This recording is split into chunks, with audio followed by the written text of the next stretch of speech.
So our 3D smile simulations used to not be so great, right? In fact, we used to like not use them very often because it's almost dissuading people to want to get veneers because they just didn't look very good. They've come a long way, not just in accuracy and really representing what we can actually accomplish with the veneers, but also in how realistic they're rendered. So I use 3D simulations, 2D and 3D simulations daily now. They're a great tool, a great way to help people visualize what they really look like. And it's so much better than we would like give people a model of a wax up design that was just kind of arbitrarily created from, and a patient would look at this model, and as dentists, like, we understand what we're looking at, but the patient's like, what am I even seeing here, right? So seeing this rendering, this simulation done in your own face, your own smile, is a really powerful tool to visualize what will this do for me? What will this mean for me? And is this something worth doing? So a 2D smile simulation or 2D rendering, I can do that just with a photograph. So I actually even have software on my website and on my Instagram profile where a patient can go in, upload a selfie photo, and I can give them a pretty accurate 2D representation of what we can do with the veneers. So that's super simple, right? Now, to go beyond that and get kind of the technical data involved, I need a little bit more information. And so what that looks like is when someone comes into my office, obviously we get all the photos that we need, etc. But I'll actually take a digital scan of their teeth and their mouth. Now I can merge the photos, the 3D scan, and create a realistic digital model of my patient, and then create a very accurate simulation showing exactly what I can do from a functional standpoint and an aesthetic standpoint. So the next step up from a smile simulation, right, which is all technology, all digital, is a true smile test drive, okay? And a smile test drive is when we actually do a mock-up in your mouth. So now it becomes something from a digital design to an actual physical design, and it's in your actual mouth. Now, here's the caveat. Here's the trick with the mock-up. It works really well for my patients that we're doing like minimal or no prep veneers, or if their teeth are generally in the right position and we're just doing more of an additive process. And if you think about it, the reason for that is when we do the mock-up, we can't do any reduction of your teeth. Like, we're not getting your numb, we're not doing any drilling. We're literally just placing our composite mock-up material over the top of your existing teeth. So if we're adding volume, it works great. But that's not always the case. In fact, I'd say that's the minority of my patients are in that category, right?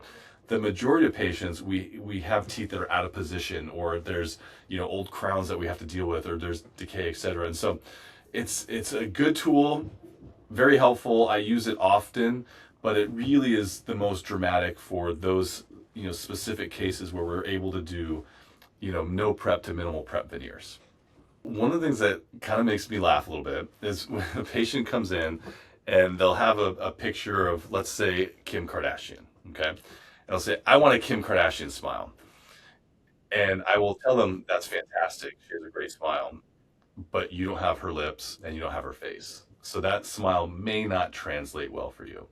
Now, again, with the power of digital technology, I can create a Kim Kardashian smile on anybody, right? And so I can do a rendering of that smile type and let people see, okay, maybe that doesn't work right for me, right? And so then we're able to really get deeper in the conversation and get an understanding of, okay, what is it that you do want to see? And one of the cool things about cosmetic dentistry, but also one of the scary things about it, is there's a high level of subjectivity, okay? So what I mean by that is when I create a smile, when I go through the design process, I'm idealizing it based on, aesthetic principles, functional principles, and the individual, right? So their lips, their face, the shape of their face, their skin tone, even where their nose sits on the face, like all of those things go into the design of a new smile. And I'll design things ideally for them. And where I want feedback, where I want patients involved in the process is once I've created this kind of ideal smile, then I want to hear what their their preferences are, right? So do they like the teeth a little bit more rounded? Do they want them a little bit more squared? Like, there are these little subjective pieces to a smile design that have no bearing on the functionality and really don't change dramatically what we need to accomplish, right? Those are the things that are great to dialogue about. And then taking it kind of the next step from there, once we have a really good design in place, where the rubber hits the road is once it's in your mouth, right? And so what I tell my patients is once we get the temporaries in there and you're actually experiencing that new design, I give them a few days to get used to it because we've just changed things, right? And you've been living with your current smile for however many years, decades. So it takes a little bit of time to acclimate. Once you've had that ability to get used to it and get more comfortable with it, now I'm going to get really great feedback. Now I'm going to hear from the patients all those little subjective pieces that they want, that they see, and they'll use their terms, and then my job is to translate it into dental speak and know how to then modify, if needed, the plan design so that when we are ready to deliver the final veneers, we've gone through all this work, all this effort, they are exactly what we want. Every once in a while, I'll do a design, I'll do a simulation, and it honestly is pretty rare. And a patient will say, yeah, and that's not it, right? And how powerful is that? How good is that to know at the very beginning, right? That we are just so far apart in where we're thinking with our design. So again, that is the power of the process and the power of why I do it the way I do it. And I'm very systematic about it so it can be extremely predictable. Because I want to know if there's an issue. I want to know if there's something that I'm missing, right? And then we can have a really in-depth, meaningful conversation of what needs to be changed. And sometimes what they're wanting isn't even realistic. Like, we can't do it, right? And so it's nice to have that conversation before they start the process and spend the money and say, look, I just can't do what you're wanting me to do.